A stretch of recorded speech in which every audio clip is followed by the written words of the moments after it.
So the same money you're scared to invest in the stock market with, these banks are investing overnight and making the money.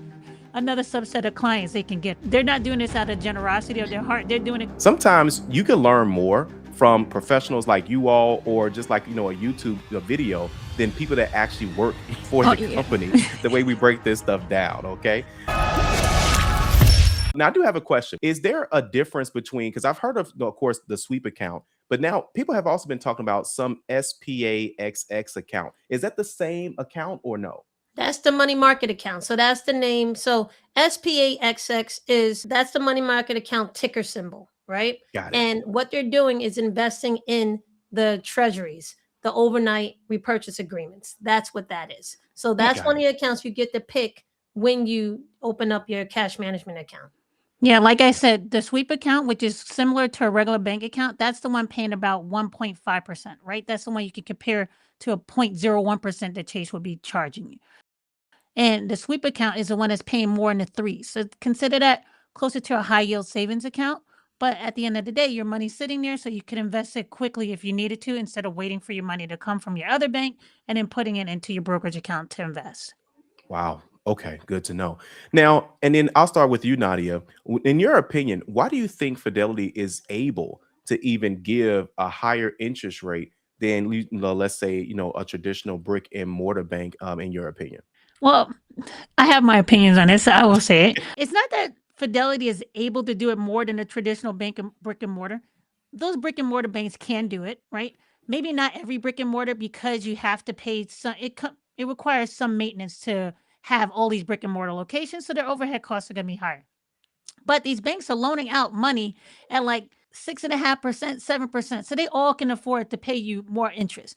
But one of the things with Fidelity, when more people are starting to invest and more people are going into banking and online banking and trying to do more self-directed stuff, which means managing their money themselves, it's very competitive, right? So at one point they dropped the fees, and a lot of those retail brokers dropped the fees. So now you're competing on that space. But now if you offer a different product, now you're bringing in people who are high savers or potentially savers. Well, they're going to be savers because they're looking for a higher interest on their money. But how much money are those people bringing in? So that could be another select group of people that you're bringing in, and they are higher net worth individuals or people that just have more cash sitting around.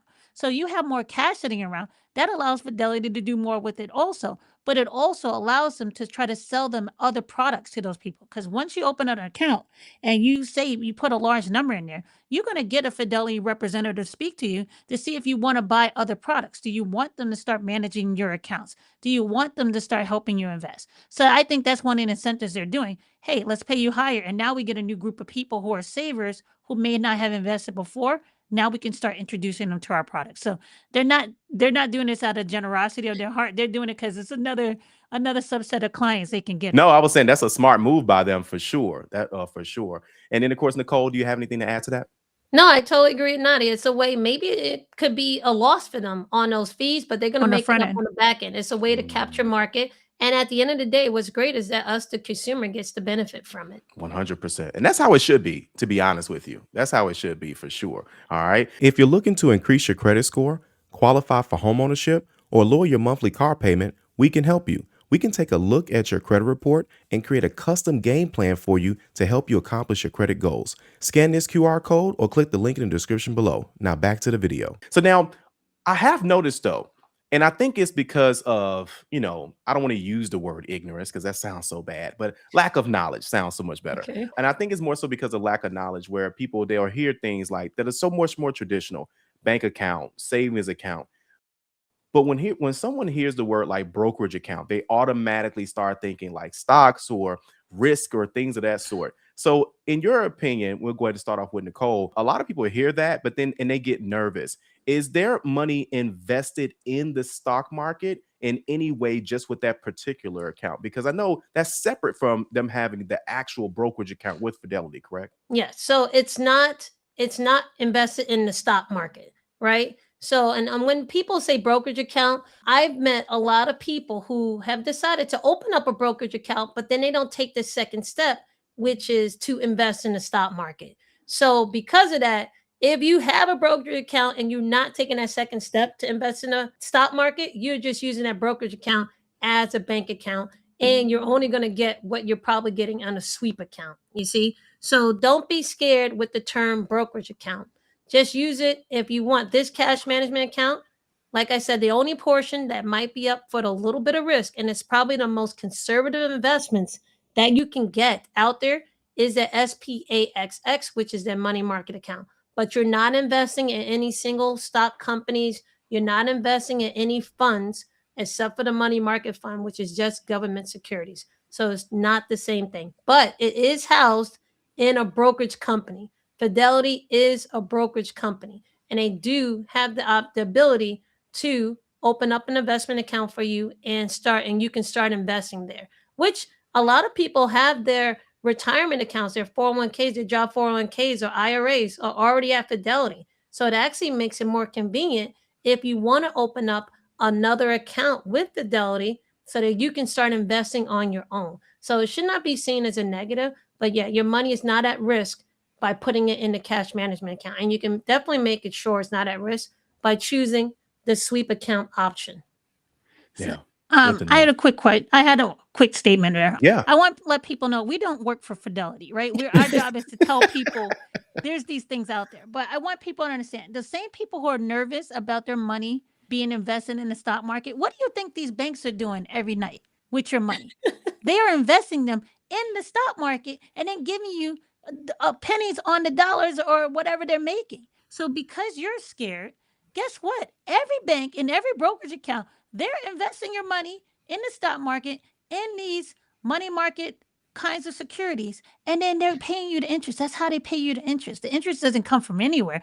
They're paying you part of what they make overnight with your money. So the same money you're scared to invest in the stock market with, these banks are investing overnight and making the money. So cut out the middleman and learn how to do this yourself. And if you're too scared to do it yourself, go to a higher interest bearing account so you at least capture more 0.1% on your money. Real quick, be sure to download our free ebook today. All you got to do is scan this QR code right here or click the link in the description below. Now back to the video. Nadia, she let the secret out about banks. Like, how do you think banks are able to give you interest on your money at all?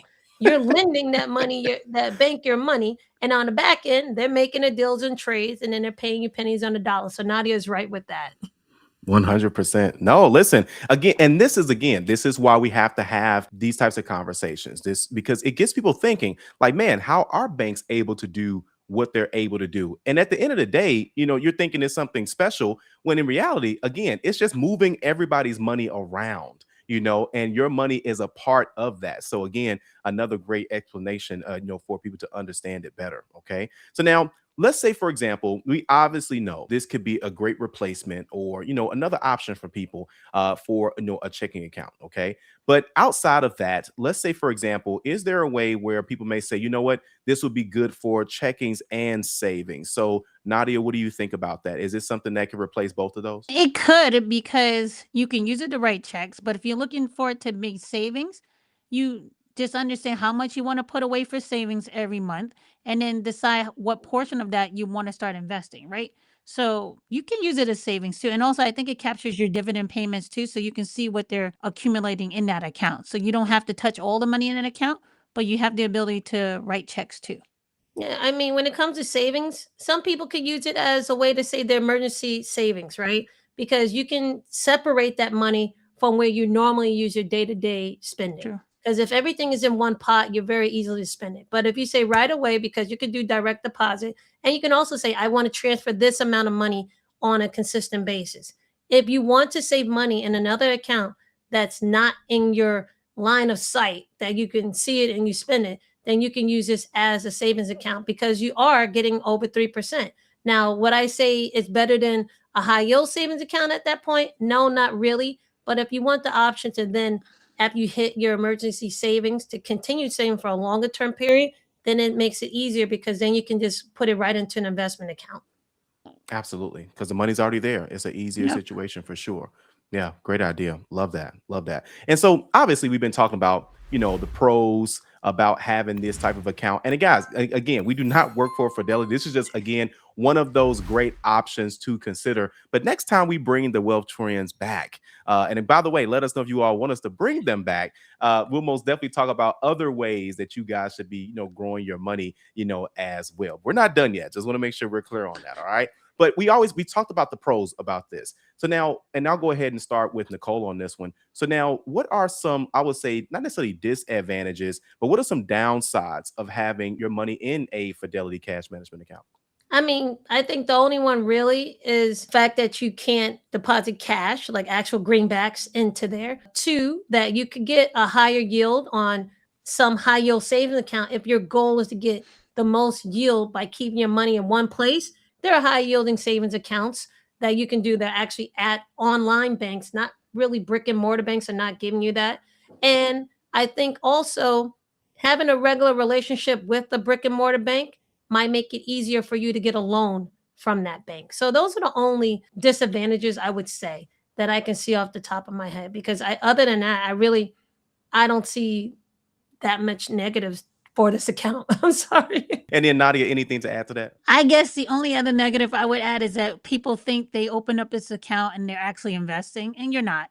Okay. It's just like just because it's Fidelity, consider it like a bank account. I want you to understand once that money is in there, you have to do something with it to consider yourself investing. So that's the only other downside. Yeah, absolutely. Absolutely. So now let's go into what I really love what you all talk about. And I don't think that there are enough people that talk about this in general. And which is, when we're done working, like, right, retirement. I remember, when I was like, I would say in my 20s, and I was thinking like, oh, okay, that's great. You work for a company for probably 30, 40 years, you get a pension, you get Social Security. That should be more than enough. And this is just because, I didn't know what I know now to today. And it's like, well, wait a minute. There are companies that are no longer paying pensions. They're trying to wiggle their way out of it. Now, of course, your favorite administration, they're talking about, doing something, with, Social Securities and, income and things of that sort, which we know is not a lot, but still. And I think that we don't talk enough about, retirement. And you all did a great video recently about, 5 reasons to retire as soon as you can. So Nadia, I'll start with you. If you can just go over just a couple of those reasons why people should consider retiring as soon as they can. What's the benefit of doing that? Well, I would say one of the reasons I think people should retire as soon as they can is like, one, you only get one life to live, right? And you want to have as much control over that life. When it comes to retiring, and especially retiring earlier than 65 or whatever age that people plan on retiring based on what they're changing Social Security to, it might be 67 now. You have the time freedom, right? So one of the biggest things that came to me when I retired early was the ability that I had when it came to controlling my time and my schedule. Now, retiring early does not mean that you just have to sit down and do nothing. It means you now have the choice whether to work for someone else or do stuff for yourself, and you can even work for yourself. But you have that time freedom to choose what you're doing with your schedule. Waiting to the end of your life when you have maybe less of ability to do what you want to do, maybe physically, maybe mentally. I think if you can see the benefit of that, retiring early makes a lot more sense to a lot of people. And Nicole, did you have the rest of those reasons why people should consider, retiring, sooner? Because there's a lot of groups now. There's a lot of Facebook, I'm not Facebook. There's a lot of YouTube videos that are essentially encouraging people, just like you all, to start at least having that conversation much sooner rather than later. And then people are trying to figure out, is it really possible? How much do I have to cut back and things of that sort? So what are those additional reasons that you would say that people should consider retiring sooner? We both know we lost our parents very early in age, and that's because they were hard workers, but that work caught up to them, right? Because it's hard on the body. And if you're working all the time, it's just, and especially our mother was working 7 days a week. We believe people aren't meant to work like that. So when your days are long, and this is true for all of us, the days are long, but the years are short. So whenever you can get that time back, you should, right? So that's one of the reasons. We don't have tomorrow promised. So the quicker you can get out of something that's taking up all your time so that you can choose what to do with your time, you should do that option. Now, when it comes to another reason why you should retire as early as you can is, I know one of the passions I have is traveling and having experiences.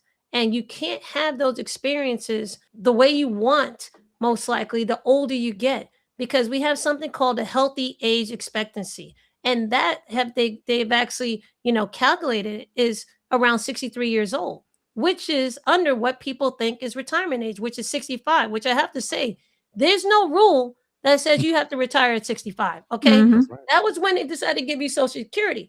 But if you take Social Security out the question, which you should, okay, because no one's going to save you, and Social Security check is not going to make you fly over rainbows and think you're going to be thriving in retirement. So let's not even talk about that, right?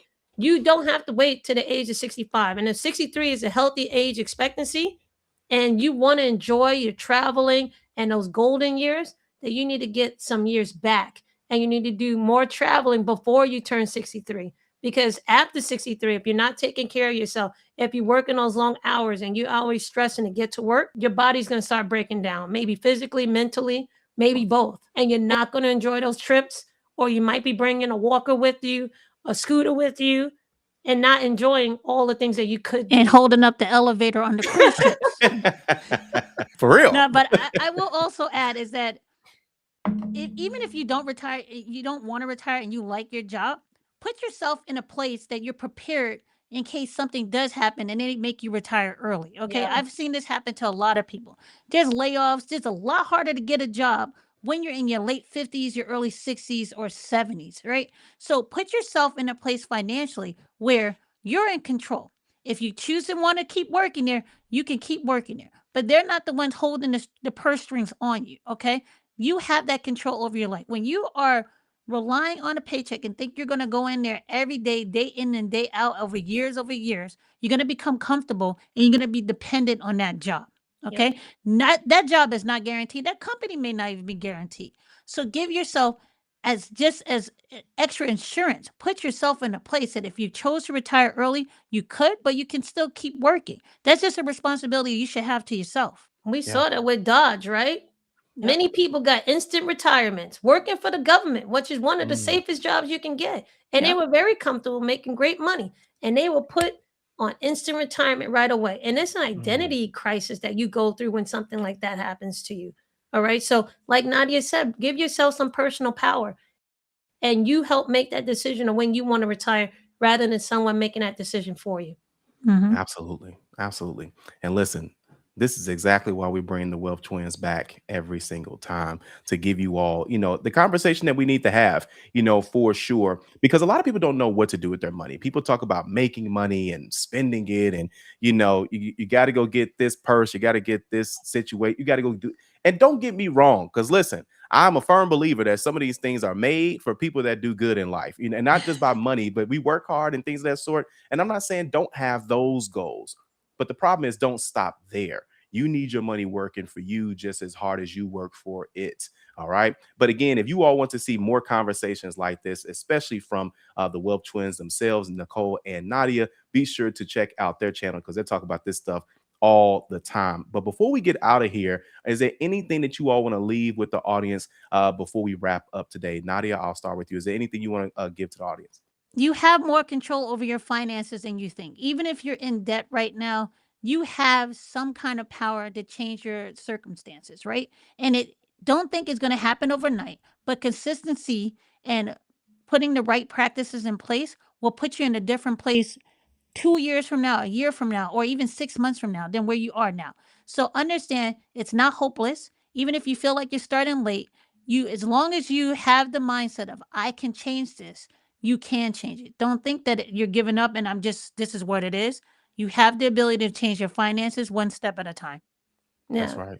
I Absolutely. would say with that, like Nani said, you have the power to change. And I know we talked about financial independence, but on the road to financial independence, you're going to be getting so many benefits. You're going to have financial choice, more financial peace. Any type of step you make as a step forward can only benefit you. And like Nadia said, it's never too late to just start and keep that going. Because the moment that you have maybe you only get to maybe 3 months of emergency savings, right? But that's 3 months you don't have to worry about. Maybe you're only putting away 30,000 more for retirement, but that's 30,000 more saved. Okay, so maybe you might not hit financial independence at the time you wanted to, but you can make financial steps forward And all I could do is bring you more peace and security when you do that. Absolutely. Again, thank you all so much for continuing to not only make content, but continuing to just learn on your own and to research and stay, updated with things that are going on, in the financial space. Because again, these are the types of things we need to be learning. And I tell people all the time, if banks wanted us to know these types of things, we would learn them much earlier. We would learn them in school, all those types of things. But again, we can't change what someone else should do. We can't change what the government should do. What we can change is how we get this information. And remember, it's not just about information, it's also about execution. So thank you all so much for being here. We greatly appreciate you all, of course. And until next time, ladies. Thanks, Calvin. Thanks for watching, and we'll see you guys on the next video.